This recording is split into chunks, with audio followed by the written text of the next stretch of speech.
akan mengejar kalian. Aku sudah pergi dari villa. Untunglah hanya sempat melihat polisi datang. Satria segera masuk dan melihat pintu depan belum terkunci. Betapa terkejutnya saat dia melihat Hristia sedang menangis di pelukan Pusaka. Satria mendekat, mengerutkan telinga dengan amarah yang memuncak. Satria, Hristia sudah sejak siang malam berusaha mencari Nija, tapi tak ketemu. Baru saja dia datang dan menangis karena sedih dan putus asa. Kata Pusaka sebelum Satria memuntahkan kemarahan. Mendengar Satria datang, Hristia segera melepaskan tubuhnya dari ibu mertuanya, lalu berusaha menuntut suaminya sambil berurai air mata. Mas, aku sedih sekali tak bisa menemukan Nija. Tangisnya mengalir. Tapi sebelum Hristia berhasil menyentuh tubuhnya, Satria menghindar sehingga Hristia jatuh tertelungkup ke lantai. Satria, apa yang kamu lakukan? Betul, Usadon. Sambil berlari mendekati Hristia yang masih tertelungkup di lantai dan memeluk kesakitan. Aduh mas, kenapa mas? Tangisnya.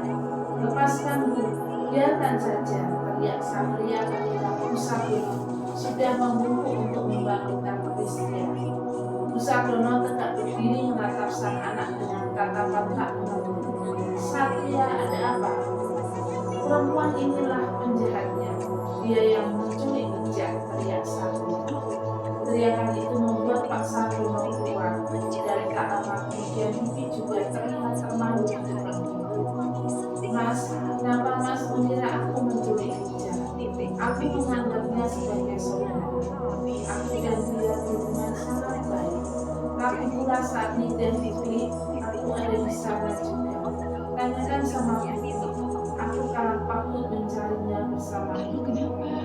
Omong kosong apa kamu, Hristia? Mulut busukmu berusaha mengakui semua orang. Kecuali itu, kamu juga bekerja sama dengan Andri. Tidak, bohong itu mas. Kamu bahkan berselingkuh dengan Andri. Bohong, Andri sudah menikah. Dia punya istri. Teganya mas menuduhku berselingkuh. Kamu ingin bukti? Aku lihat kamu di villa itu.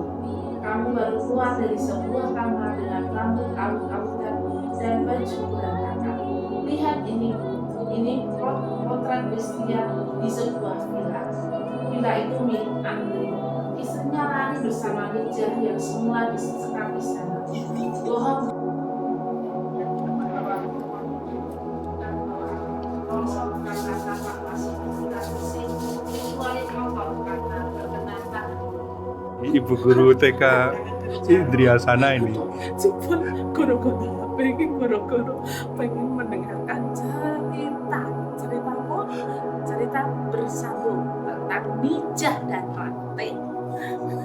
Panjang sekali.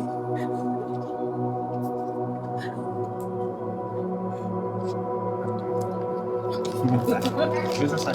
Hah? Dia sampai selesai 34, emangnya enggak benar. Ini adalah miskop jalan. Nija, kita harus melaporkannya kepada polisi. Kita kembali desa saja mbak, biar mereka mengurusnya. Lagian di sana nanti mbak bisa membersihkan diri dan beristirahat.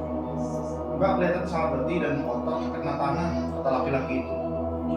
Ayo kita ke sana, kata Hati sambil menarik tangan Nija. Sedangkan laki-laki itu membantu menarik kokoh Hati yang tidak begitu besar. Tapi sungguh, aku tidak mau pulang, kata Nija yang ngotot ingin pergi dari rumah. Baiklah, hal itu kita akan pikirkan nanti. Yang terbaik adalah mengikuti kata bapaknya itu, karena kita juga butuh perlindungan.